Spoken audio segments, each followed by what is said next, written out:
আসসালামু আলাইকুম। এটিএন বাংলা সংবাদে সবাইকে স্বাগত জানাচ্ছি। আমি মমরিনাজ মমি। জুলাই আন্দোলন পরবর্তী বাংলাদেশে ভারতের সাথে সম্পর্ক পুনর্গঠনে সরকারকে আরও কৌশলী হওয়ার পরামর্শ দিয়েছেন বিশেষজ্ঞরা। তারা বলেন, দ্বিপাক্ষিক কূটনৈতিক এবং অর্থনৈতিক গতিশীলতা স্থিতিশীল রাখতে পররাষ্ট্রনীতিকে আগামীতে অনেক বুঝে শুনে পদক্ষেপ নিতে হবে। সকালে রাজধানীর জাতীয় প্রেস ক্লাবে ইনস্টিটিউট অফ পলিসি স্টাডিজ আয়োজিত হাসিনা পরবর্তী বাংলাদেশের জন্য ভূ রাজনৈতিক চ্যালেঞ্জ এবং কৌশলগত প্রয়োজনীয়তা শীর্ষক সেমিনারে বক্তারা এসব কথা বলেন। বিশেষজ্ঞরা বলেন, ভূ রাজনৈতিক অবস্থানগত কারণে বাংলাদেশের রাজনৈতিক, অর্থনৈতিক এবং আন্তঃসীমান্ত পরিস্থিতি এক যুগসন্ধিক্ষণে অবস্থান করছে। সে কারণে দেশের সমৃদ্ধি অর্জনে অভ্যন্তরীণ সক্ষমতা বৃদ্ধির লক্ষ্যে কাজ করার পরামর্শ তাদের। অন্তর্বর্তী সরকারের প্রধান উপদেষ্টা অধ্যাপক মোহাম্মদ ইউনূসের নেতৃত্বাধীন জাতীয় ঐক্যমত্য কমিশনের সঙ্গে আজ বিকেলে রাজনৈতিক দলগুলোর প্রথম বৈঠক অনুষ্ঠিত হবে। অধ্যাপক ইউনূস বৈঠকে বক্তব্য দেবেন। রাজধানীর বেইলি রোডে ফরেন সার্ভিস একাডেমিতে বেলা ৩টা থেকে বিকেল ৫:৩০ পর্যন্ত বৈঠকটি অনুষ্ঠিত হবে বলে জানিয়েছেন প্রধান উপদেষ্টার প্রেস উইং। এদিকে জাতীয় ঐক্যমত্য কমিশনের প্রথম বৈঠকে দলের মহাসচিব মির্জা ফখরুল ইসলাম আলমগীরের নেতৃত্বে ৬ সদস্যের একটি প্রতিনিধি দল অংশ নেবে বলে বিএনপির পক্ষ থেকে জানানো হয়েছে। এর আগে নানা বিষয়ে অন্তর্বর্তী সরকারের সঙ্গে যেসব দলের বৈঠক হয়েছে, ওই সব দলই আজকের বৈঠকে আমন্ত্রণ পেয়েছে। রাজনৈতিক দলগুলোর সঙ্গে এই বৈঠক ধারাবাহিকভাবে চলবে বলেও জানিয়েছে প্রেস উইং। জুলাই আন্দোলনের শহীদদের স্বপ্ন বাস্তবায়নে জামায়াত ইসলামী আপোষহীন সংগ্রাম চালিয়ে যাবে বলে মন্তব্য করেছেন দলটির আমির ডাক্তার শফিকুর রহমান। শুক্রবার বিকেলে নরসিংদীর সাটিরপাড়া কালীকুমার উচ্চ বিদ্যালয় ও কলেজ মাঠে আয়োজিত জনসভায় প্রধান অতিথির বক্তব্যে তিনি একথা বলেন। জামায়াত আমির বলেন, পেশিশক্তি ও কালো টাকার প্রভাবমুক্ত নির্বাচন আয়োজনে প্রয়োজনীয় সময় দিতে চায় জামায়াত ইসলাম।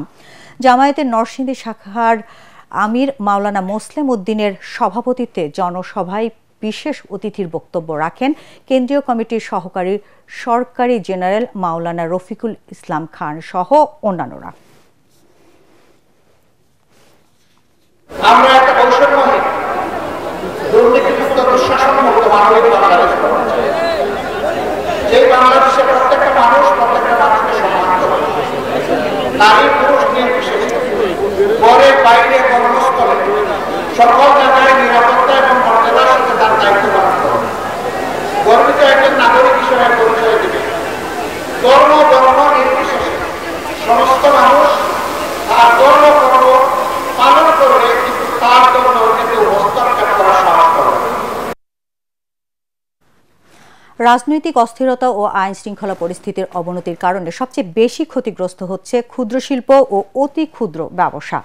উদ্যোক্তাদের মতে, চলমান পরিস্থিতির উন্নতি না হলে সিএসএমই ব্যবসায় চ্যালেঞ্জ আরও বাড়বে। কম সুদে ঋণ প্রাপ্তি ও বিশেষায়িত তহবিল গঠনের মাধ্যমে এই খাতে গতি বাড়ানোর পরামর্শ দিয়েছেন বিশেষজ্ঞরা। শারফুল আলমের রিপোর্ট। রাজধানীর হাজীপাড়ায় বিভিন্ন ব্র্যান্ডের শোরুম, নানা পণ্যের পসরা নিয়ে ক্রেতার অপেক্ষায় দোকানি, নেই ক্রেতার উপস্থিতি, যাও বা দু একজন আসছেন, পণ্য না কিনেই চলে যাচ্ছেন। ব্র্যান্ডের শোরুমগুলোতে এমন চিত্র নিত্যদিনের। উদ্যোক্তারা বলছেন, করোনার পর কিছুটা ঘুরে দাঁড়াতে পারলেও রাজনৈতিক পট পরিবর্তনের কারণে কমছে ক্রেতা, বাড়ছে ব্যবসার খরচ। এ নিয়ে উদ্বিগ্ন সিএসএমই খাতের উদ্যোক্তারা। তাদের মতে, বিক্রি না বাড়লে পিছিয়ে পড়বে ব্যবসা ও কর্মসংস্থান। কাস্টমার আসতো, আমরাও সেল করে খুবই স্যাটিসফাই হতাম, কাস্টমারও স্যাটিসফাই হতো, কিন্তু আমরা ওরকমভাবে এখন সেল করতে পারতেছি না, কাস্টমার তেমন ফিডব্যাক পাচ্ছি না। আমাদের দোকান ভাড়া আছে, স্টাফ খরচ আছে, এভরিথিং যে খরচটা, এগুলো কাভার দিয়ে আমরা হিমশিম খেয়ে যাচ্ছি। পারচেজিং পাওয়ার অনেক কমে গেছে মানুষের একটা অস্থিরতার ভিতর আছে, আসলে কি হবে। সামনে রমজান আছে, সবাই কেনাকাটা করে, আমরা ওইটার জন্যই বসে আছি। রেট অফ ইন্টারেস্ট যাতে কম হয়, ফান্ড যদি পাই, আমরা চেষ্টা করব বিজনেসটাকে আবার ঘোড়ায় নিয়ে আসতে আগের জায়গায়। দেশ জুড়ে সিএসএমই খাতে কর্মসংস্থানের হার 85%, যেখানে জিডিপিতে যায় 30%-এরও বেশি। মোট রপ্তানিতেও এ খাতের ভূমিকা বাড়ছে জানিয়ে বিশ্লেষকরা বলছেন, অর্থনীতি চাঙ্গা রাখতে সচল রাখতে হবে সিএসএমইর সব ব্যবসা। প্রয়োজনে এসব উদ্যোক্তাদের অগ্রাধিকার ভিত্তিতে অর্থায়নের পরামর্শ দিয়েছেন তারা। এরা ছোট লোন না দিয়ে বড় লোনের ফাইল হ্যান্ডেল করতে যদি আরাম পায়, সেটাকে খুব গুরুত্ব দেয়। কৃষি লোনের ক্ষেত্রে কিছুটা ইজি করা হয়েছে, এনজিও থ্রুতে করতে পারে, কিন্তু এসএমই সিএমএসএমইর জন্য তো অন্য কোনো এজেন্ট নাই। কিন্তু সেই জায়গায় আপনি দেখেন যে পরিষ্কারভাবে সারপ্লাস যেখান থেকে ডিপোজিট আসে সেই জায়গায় কিন্তু এসএমই লোনের প্রয়োজন বেশি। আমার মনে হয় এই বিষয়টার প্রতি আরও বেশি গুরুত্ব এবং ওই এগ্রিকালচারের বছরের প্রথম টার্গেটের মতো এসএমইতে একটা টার্গেট দিয়ে দেওয়া উচিত বলে আমি মনে করি।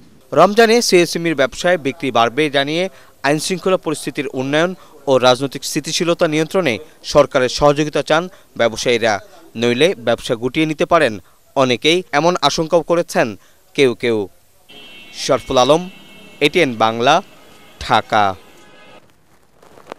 ৫৮তম বিশ্ব ইজতেমার দ্বিতীয় পর্বের দ্বিতীয় দিন আজ। এই পর্বেও বিশ্বের বিভিন্ন দেশ থেকে আগত ধর্মপ্রাণ মুসলমানরা ইসলামী শিক্ষা, দাওয়াত ও তাবলিগের মেহনত এবং বিশেষ বয়ান শুনতে অংশ নিচ্ছেন।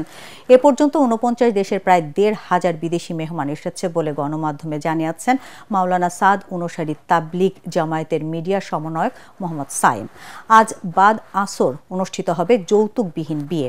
ইজতেমার মূল কার্যক্রম সুশৃঙ্খলভাবে পরিচালিত হচ্ছে। দেশি বিদেশি মুসল্লিদের সার্বিক নিরাপত্তা ও ব্যবস্থাপনায় প্রশাসনের পক্ষ থেকে বিশেষ নজরদারি রাখা হয়েছে।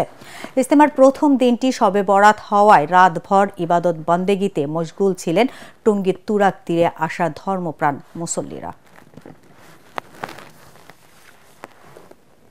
দর্শক, পরবর্তী সংবাদ দেখার আমন্ত্রণ জানিয়ে এখনকার মতো শেষ করছি। এটিএন বাংলা সংবাদ ইউটিউবে দেখতে ব্রাউজ করুন youtube/ATN Bangla News। ধন্যবাদ সবাইকে।